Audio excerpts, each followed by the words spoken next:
Question है in triangle LMN LM equal to 5√2 centimeter, LN equal to 13 centimeter and angle LMN equal to 135 degree, then what is the length of MN?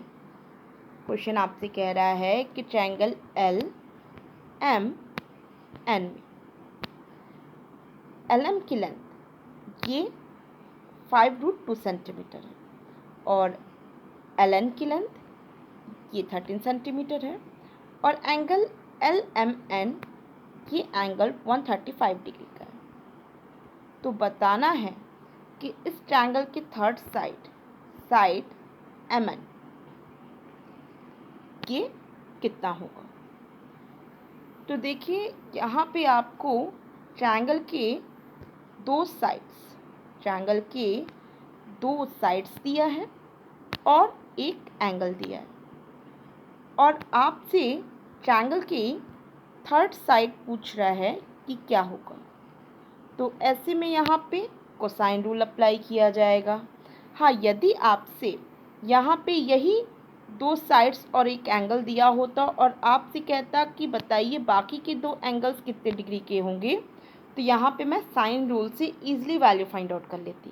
लेकिन क्योंकि मुझे sign find out करना है तो इसके लिए मुझे यहाँ कोसाइन रूल अप्लाई करना होगा। क्लियर, समझ में आ रहा है। अब यहाँ पे मैं कोसाइन रूल अप्लाई करूँगी तो यहाँ पे आप सीधे सीधे जो आपके दिमाग में आता है कि कोसाइन रूल में तो आपको ये दो साइड्स दिए होते हैं और उनके बीच का एंगल दिया होता है। तो ऐसे में कोसाइन रूल से आप थर्ड साइड का स्क्वायर इक्वल कर देते हैं दी हुई दो साइड्स के स्क्वायर का सम -2 इंटू ये दो साइड्स का मल्टीप्लिकेशन इंटू कॉस इन दी हुई दो साइड्स के बीच का एंगल। ये करते हैं आप। लेकिन यहाँ पे तो ये दो साइड्स के बीच का एंगल तो दिया नहीं है, बल्कि आपको तो यहाँ पे ये एंगल दे के रखा है। तो ऐसे में आप क्या करेंगे, ऐसे में भी यही फॉर्मूला अप्लाई करेंगे, लेकिन बस ये है कि थोड़ा सा वर्क लेंदी हो जाएगा। और फाइनल आप क्या करेंगे, आप यहाँ पे करेंगे ये दो साइड्स का स्क्वायर, जिसमें मैं अपनी तरफ से यहाँ पे इसे स्मॉल l ले लेती हूँ और इसे ऐसे ही 5√2 में ही छोड़ देते हैं।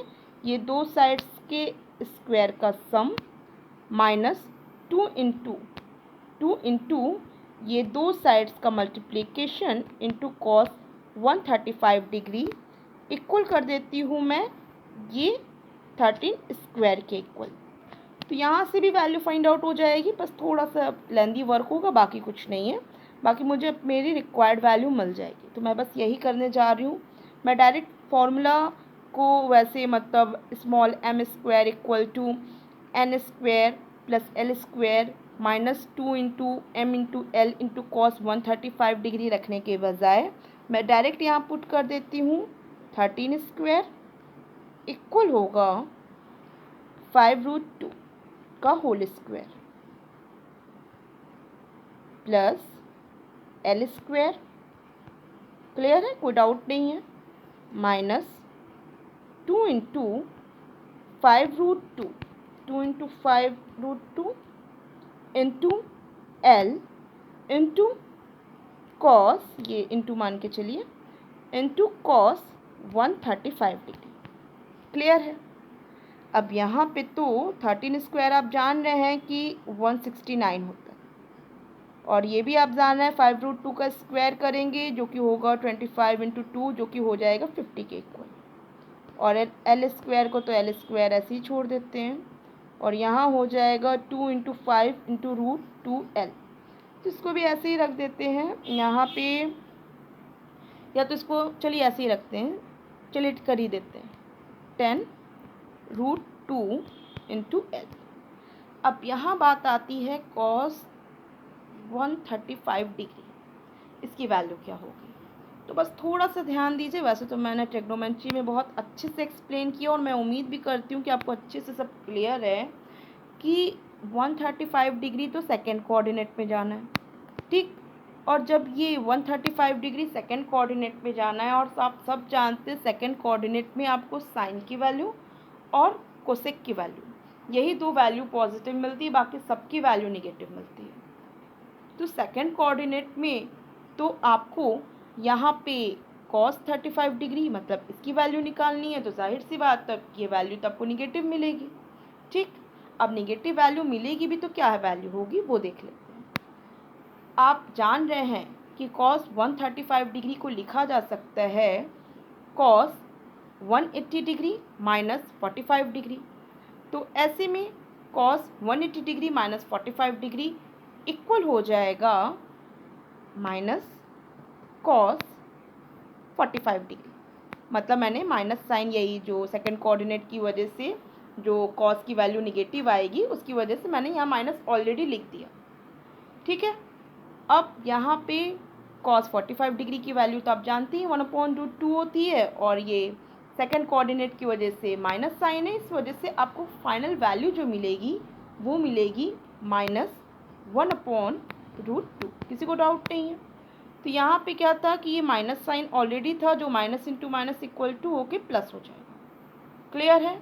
और यहाँ मल्टीप्लाई हो जाएगा 1/√2 का cos 135 की जगह। अब सीधे √2 से √2 क्या हो जाएगा, कट हो जाएगा, और आपको क्या मिलेगा 169 equal to 50 plus L square plus 10L। ठीक है, अब इसी इक्वेशन को सॉल्व करना है, तो क्या करेंगे, इसे कर देंगे एल स्क्वायर, यहाँ 0 रख दे रहे हैं, 169 को RHS साइड भेज देते हैं, L square plus 10L minus 119 हो जाएगा। मैं 169 में से 50 को माइनस कर दूंगी, मुझे 119 मिलेगा। और आप जान रहे हैं 119 अपने आप में 7 इंटू 17 है, तो 119 अपने आप में 7 इंटू 17 है। तो ऐसे में मैं क्या कर देती हूँ, मैं 10L को लिख सकती हूँ 17L माइनस 7L, जिससे कि आपको फाइनल क्या मिल जाएगा, ये मिल जाएगा L प्लस 17 एक ब्रैकेट में, और दूसरे ब्रैकेट में मिल जाएगा L माइनस 7।